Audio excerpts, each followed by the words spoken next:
everyone, and welcome to this video discussion on men and boys in dance. My name's Karen van Ulzen. I'm the editor of Dance Australia, and this video is sponsored by the Queensland Ballet Academy, the New Zealand School of Dance, and Cicchetti Ballet Australia. We all know that dancing comes as naturally to boys as it does to girls, and yet the number of boys taking up dance, and especially ballet, remains stubbornly low. Why is this so, and what can we do about it? For this discussion, I've brought together 5 distinguished male dance professionals who I know all have strong feelings on the topic. I'll let them introduce themselves to you, starting with Ben. Hi, my name is Benjamin Franzen. I'm a Cicchetti Australia Associate Teacher at the Perth School of Ballet in Perth, Western Australia. Thank you. And Paul? Yes, my name is Paul Boyd, and I am currently head of the upper school at the Queensland Ballet Academy and the resident choreographer for the Academy as well. Garry? Kia ora. I'm Garry Trinder, Director of the New Zealand School of Dance. Matthew? Yes, Matthew Lawrence, Queensland Ballet Master and columnist for Dance Australia. And Adam? Adam Bull, and I'm a principal artist of the Australian Ballet. Great, thank you all. So firstly, to begin with the beginners, what is your observation of the numbers of boys taking up ballet? Ben, I think you have some figures on the topic, haven't you, that have been put together by Cicchetti for us? Yes, that's right. They did scour the archives and make some observations, and basically talking about from 2005 onwards, in the recent history of the Cicchetti Australian archives, they've come up with about between 9 to 13% of the total entry in exams and classes. We're looking at about for boys. So beyond that, the needle hasn't really moved through that entire time. It sits around that mark, little ebbs, little rises, little lowers, but no more than that. So it's not a lot, is it, compared with girls? And that's no news to any of us, of course. But it's possibly a bit disappointing that it hasn't increased over all that time, given all the work that people put into it and our supposedly more modern day enlightened attitudes to masculinity and to acceptable jobs for men. So why do you think this is the case? Why are we still finding it so hard to attract boys to do ballet? Do you have something to offer there, perhaps? Yeah, look, I think, well, obviously the attraction is that being a male ballet dancer isn't perceived as being masculine. You know, people don't identify, a lot of boys don't identify with being a strong male figure. And I think, you know, in part that comes from, obviously it comes from a pre-perception, you know, maybe from the romantic period of ballet when the guy took on less of a role, and it's permeated from there. Also, you know, marketing. I only saw the other day on TV, I think a man was dressing up in a tutu.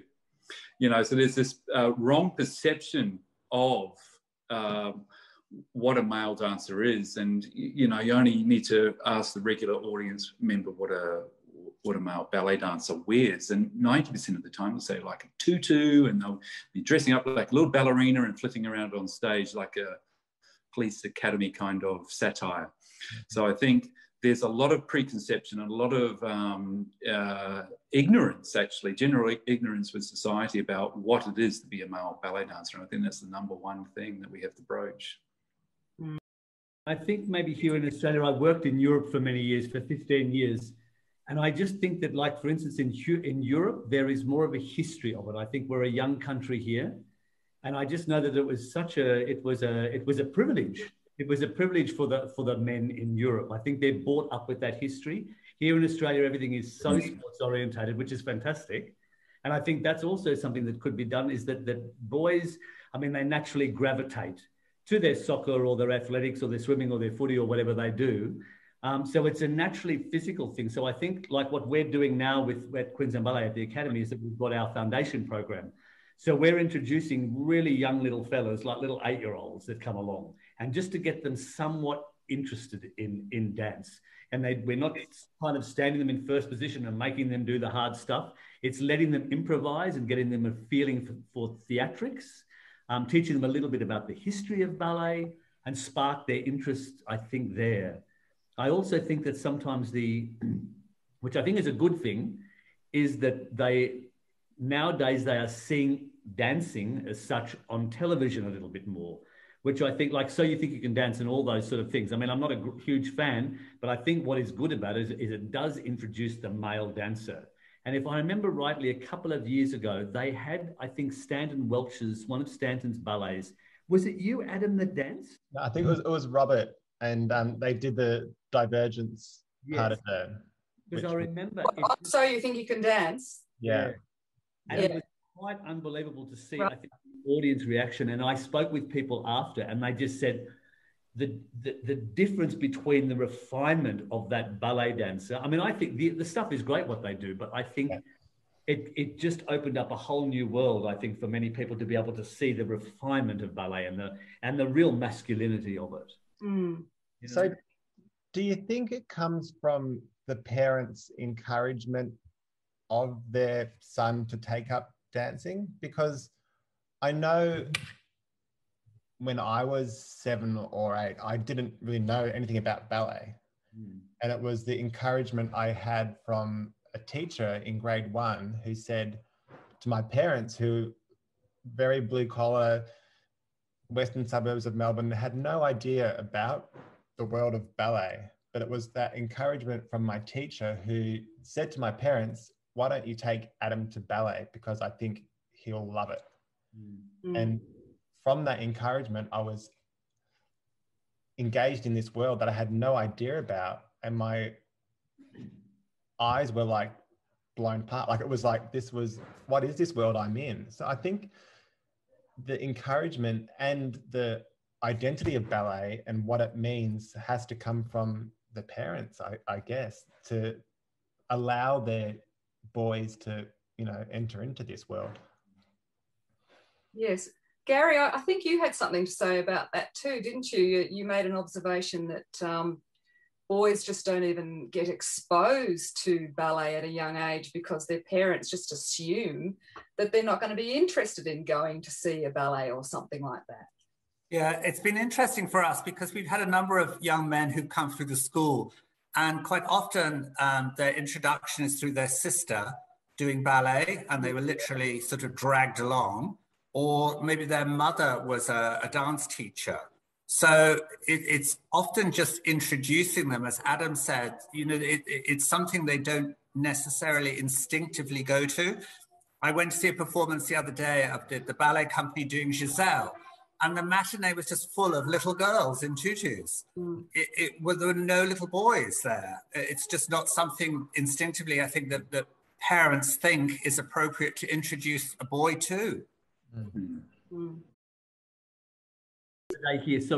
We had the other day here an open day because we work alongside Kelvin Grove State College here. That's where the new academy building is.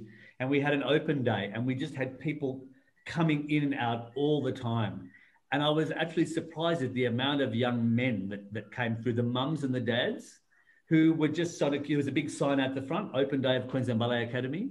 And there were a lot of boys, and I questioned it. And there was again, it goes back Garry, what you were just saying about they were the brothers of some of the girls in the academy and some of the girls that were interested to come here. So I think they're going to get that feeder from that, If the doors are open, if the doors of the academy are absolutely open to whoever wants to come and have a look, you never know who's going to come in and be inspired. And we had the whole day. Attracted the boys into class. How do we keep them there? We know that boys struggle with bullying and the stigma we've just talked about. So how do we keep them in class? How do we keep them strong, keep them happy, support them? I mean, we don't call them boys. We call them men. So on all of our schedules, whether they be a level 1, where they're 17, 18, or whether they're the level 5s, the younger ones, it's men. So I spoke to them the other day, and I actually said to them, do you like it? Or would you rather be called boys? Because I said, do you enjoy the responsibility of being a man doing ballet? And the response was, yes, we love it. We love the fact that you don't call us boys. We have at the Perth School of Ballet, it's a large school, between 300 and 350 kids, a lot of kids. They've got recreational, part-time and full-time school element, full-time going into pre-professional. For the most part, what we try to do is bring the boys together. Obviously, we have specialised boys classes. The boys have to see each other and know they exist. For the most part, the boys live in isolation. Let's be honest. I can still remember when I first started ballet at the age of 9, I was 1 in 50, 1 in 60 girls in a small, with no one around me. So what we do is, one element that we think works really well at the school is to bring also over 350 kids. We've got a smattering of about 10 boys.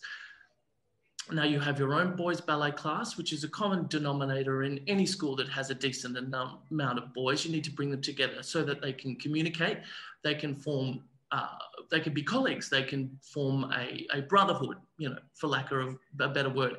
They can see each other, they know they exist, they have a special class that's theirs only. No girls allowed. You put up that sign, nothing to do with them. Male ballet teachers, I mean, let's be honest, there's not too many. In the Chiquetti Society, there's really not too many. But if you can get a male ballet teacher in front of male students, we're talking about masculinity as a theme that's left to the wayside, not only in order to sell ballet, again, to the majority as girls, but you need to be able to celebrate the masculinity in Australia. And Australia being a majority sports-heavy culture, which could celebrate masculine sports, AFL is a real obvious one, but the ability for a man in Spartacus style to bare his hairy chest, so to speak, to stand there with bulging biceps, to lift a girl above his head running across the stage, they have to be educated that this is a possibility. So I have my classes at the ballet school where we're at, where we have these things, and this has avoided a large amount of attrition. This has avoided a large amount of attrition because it has created a community of boys, as I mentioned.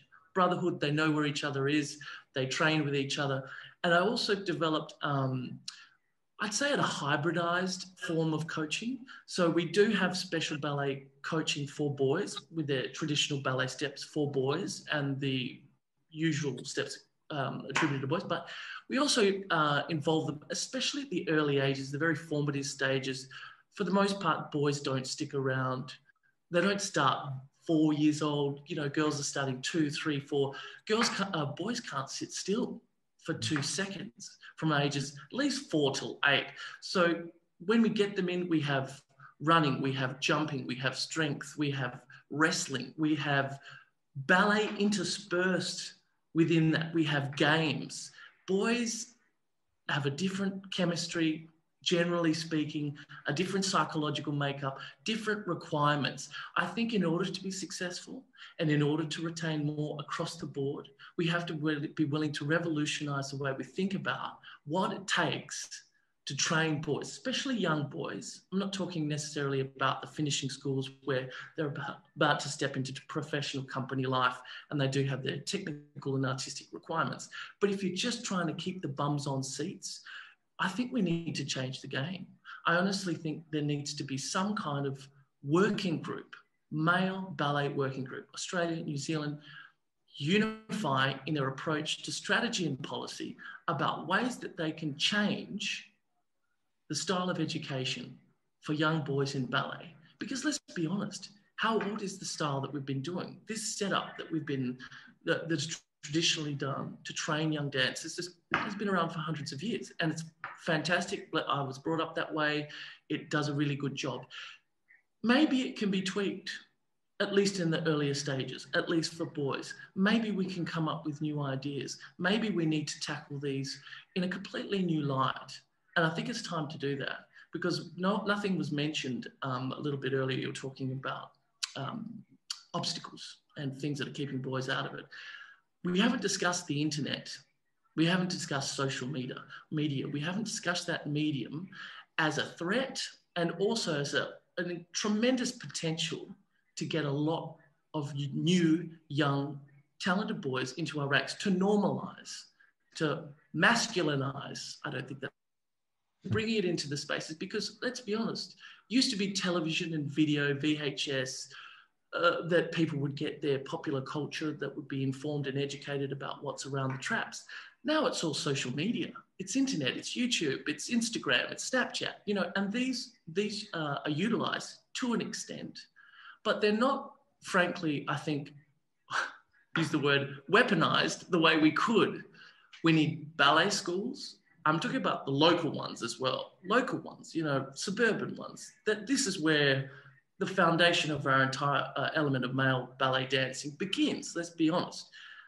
So we need to get them informed about how do we use social media, how do we attract boys in that manner, how do we provide enough education that even without parents, although we need parents on board, boys can be exposed to ballet as a real alternative for sport or athleticism, masculinity, artistry, meeting girls, you know.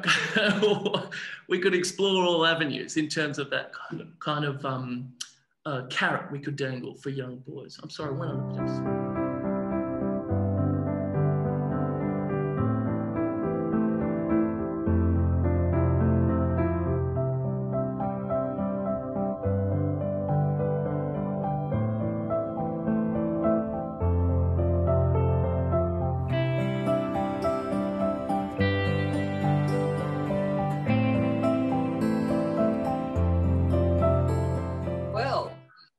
Does anybody have a response to that? Garry, I know you have some strong ideas about class structure.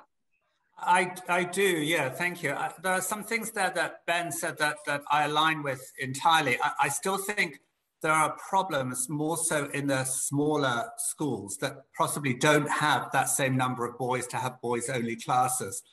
And I'm always trying to enhance a situation where the boys' own self-worth can be promoted. One of the things I find very distressing is that quite often small private ballet schools don't actually anticipate having boys as part of their cohort, and subsequently they don't even have anywhere for them to change. So it still falls back to this very old idea, oh, the boys can get changed in the toilet. You know, there are things like that which I think are unacceptable in this day and age. The other thing I sense that can be problematic is that schools that they have very limited time, and many of them are financially driven by having to deliver a syllabus. And sometimes that syllabus has gender-specific exercises. And I feel sometimes if there is a boy in the class, he's made to be a source of resentment that they've got to actually do the boys' work, or, well, let's hold off and we'll just prepare you 2 weeks before the exam with the work that you've got to do. But for now, you need to do all the girls' point work exercises. There are certain things that I understand are problematic, but I still think they need to encourage the fact that if the boy is in the class, they need to promote his self-worth. You know, and as Ben said, it's also about structuring a class to allow him a sense of his athleticism, his prowess, the things that he loves doing, rather than just constrain him by all the things that he doesn't particularly want to do. Matthew, do you have any thoughts on that? I think, yeah, I mean, absolutely. I'll second thoughts that everyone had there about trying to attract boys. And I think from I was kind of lucky in my early training where there is a flip side, whereas a boy, you can feel like the golden child as well. Which I kind of felt at my school, and I think that is sometimes a bonus about being a boy in a school, and which helps that you kind of get a little bit of favoritism because you are special, you are the boy, and if there's a big enough school, they need boys to, you know, do a little pas de deux with the girls and all that. So I think it depends on the school, very much depends on the school that you're going to go to and whether they're going to cater for it. And I say, yes, there is an attrition, but I think the attrition does come a lot from bullying.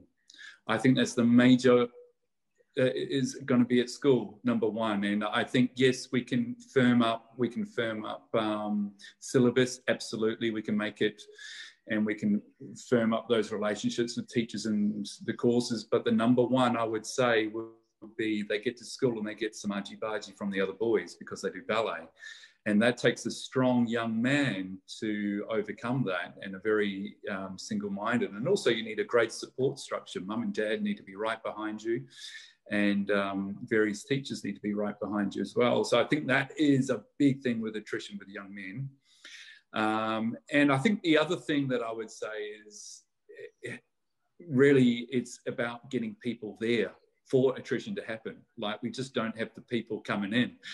And I think that's the number one thing. We need to get out into media more. We need to get out into popular media, you know, as Paul was saying before. So You Think You Can Dance, those kind of shows, as much as we go, okay, it's a little bit tacky, but it's getting people watching it on TV. So as many alignments like that we can have with popular media into the future. And I think as ballet companies, we always have to investigate how best we can do that, and do it in a surprising kind of ways as well, and linking into projects a little bit surprising. At QB here, we've got a project with the Australian Defence Force, for instance, that's coming next year, that we're looking at doing a pilot scheme for dealing with veterans and trauma, and for exposing them to ballet. So little things like that. I mean, it's like, wow, that's just weird. I would never have put ballet and the military together.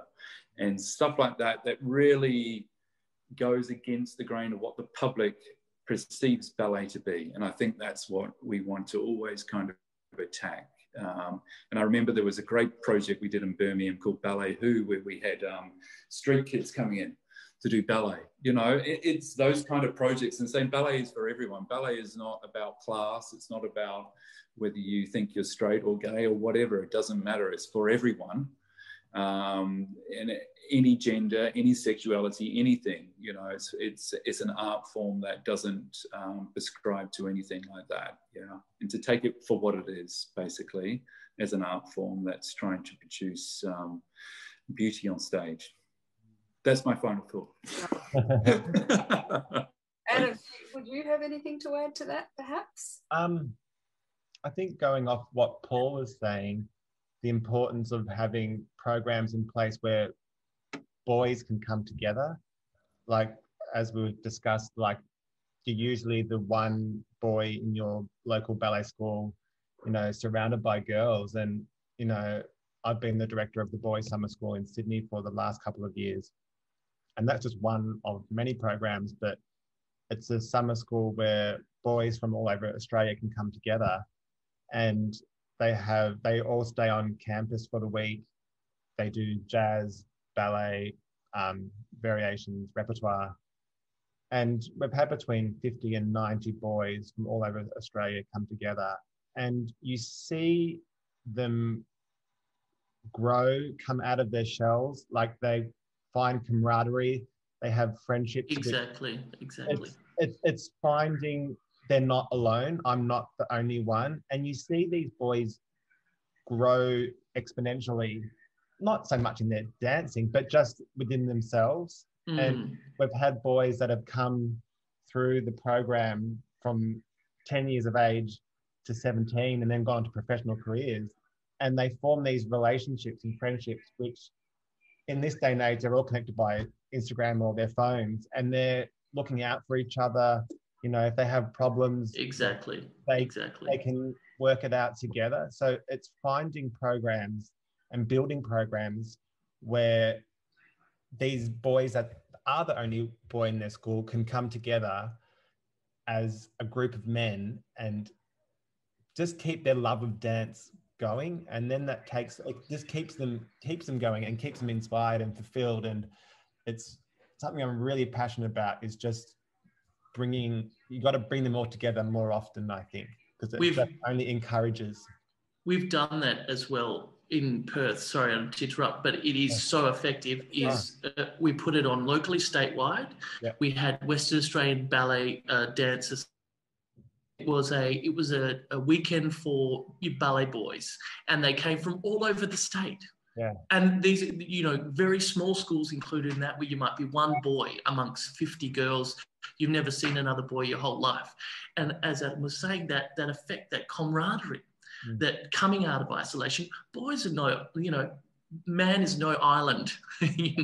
We need also friendship. We need camaraderie. We need to connect. We need to know other people are there. Even if these kids go back to Tujay or Pinjarra or some other country ballet school, they have that experience. They're no longer alone. And they, as Adam said, connecting on Instagram and Snapchat and whatever they want, and they're there for each other and they know each other. They take down their contacts and they're, how are you going today? And photo of themselves doing this, photo of themselves. We need to create community. It was shocking to me, frankly. I was digging around for strategy and policy about retaining and attracting boys to ballet. There's not a lot of that. In fact, there's hardly any. There's approaches, and rightly so, to attracting and retaining non-binary students, the transgender question, and these things. But how long have we had this trouble with boys? Since the inception of ballet, we've had the trouble of attracting boys. Why has it never been an issue important enough to develop a national or a state level policy and strategy that we can use to utilize to really change the context, change the situation on the ground? We should unify. We should have a working group. We should have the leaders of our profession come together across all denominations. RAD, Chichetti, Vaganova, the ballet schools, the prominent, it should just be ballet. It should be men in ballet. If we want it, we have to take it. The opportunity is there, but we need leadership to stand up and we need to kind of make these changes. How bad do we want it? Well, Ben, I think what you're saying is just fantastic. I think one reason has been that ballet teaching has been very competitive historically. Absolutely. You've got the schools who compete with each other. They don't absolutely. Information. Even the syllabus organisations are in competition with each other. So we need some kind of shift in mindset. We need to shift our mindset. Independent organisation that is set up by all these different organisations, perhaps with representatives from the different organisations and some of the major dance schools. And they could work together to implement some kind of strategy. Because Garry, you when we discussed this earlier, you pointed out how, it affects the whole art form. It affects women as well, because they end up with no partners. We end up with ballets in the repertoire that don't feature strong male figures because there are no strong male dancers to choreograph for. The New Zealand School of Dance has a program, doesn't it, where you go out to some of the hip hop communities and you've recruited young men that way, haven't you? Yeah, it's been interesting for us because we found a pathway through obviously hip hop, street dance, and the other area that really surprised me, rather like Paul's situation, for my sins, I was asked to go and judge a Bollywood competition, and I was absolutely dreading it. And when I turned up, it was like, where have all these men come from? There were hundreds of them. And it just had somehow the societal acceptability was much, much greater in those sort of genres. And even though we brought boys into the program, usually for our contemporary dance program, not necessarily for ballet, there are all the related issues that are still a challenge for them to overcome. And that's like asking them to wear tights. That was a big issue. Asking them to wear a dance belt. There's a lot of things that I think we take for granted, which are still quite a hurdle for young men to overcome as part of the introduction when we associate it with ballet training. There's an awful lot of things there that they still grapple with. And there's a lot of societal pressure on them. We talked about bullying, but I feel that sometimes the bullying also comes internally. I think there's also other girls often will make fun of the boys in the class, or we've had problems with these boys who come in from this amazing street dancers, amazing hip hop exponents, and then they have to put tights on, and everybody just falls over, you know. And I think it's overcoming all of those issues that we, as I say, we take for granted that this is part of what we expect of a ballet dancer, but it's not necessarily easy for young teenage boys particularly to overcome. It doesn't help their ego. And this as well is part of the problem, because the discipline required for ballet. I mean, I love ballet. I want to see ballet proliferate across the entire strata of society. I don't want it to be an elitist white collar art that the cost effective and those of a certain education take part of. I want grassroots across the board people doing ballet, but it's a discipline like no other. Like it's a difficult entry. You get in there, not only you've got to wear that ridiculous support and the tights and the that people have no real experience in, but the discipline required, the physicality is difficult, the flexibility. So if we, at least at the grassroots level, maybe experiment with the idea of not fusing it, but again, like I do with the young boys, games of speed, games of strength, some dancing. I also teach Moseyev Russian character. So there's a really established range of male steps. So we do some Russian character. They're stomping around in their boots, doing backflips, and some ballet steps, at least at the earlier levels. It's like ballet education through subterfuge. Don't hit them hard with everything straight up, but ease them into it slowly, like a frog in boiling water. Before they know it, they'll be putting on that support and donning those tights and lifting the girls above their heads like any other ballet dancer, and think, how did this happen? And hopefully at that stage, we keep them involved and we don't lose them like often happens right now. It sounds like we need a new syllabus, boy-specific syllabus. Sounds like a good way to go. And maybe an organisation, a group of men who should get together and perhaps write one as a start. But obviously there's a lot to discuss. We've thrashed out some of the issues. I don't know if we've reached any conclusions overnight, but we can't change society overnight. But I think we've had a great discussion. And I thank you so much for your time and your contribution.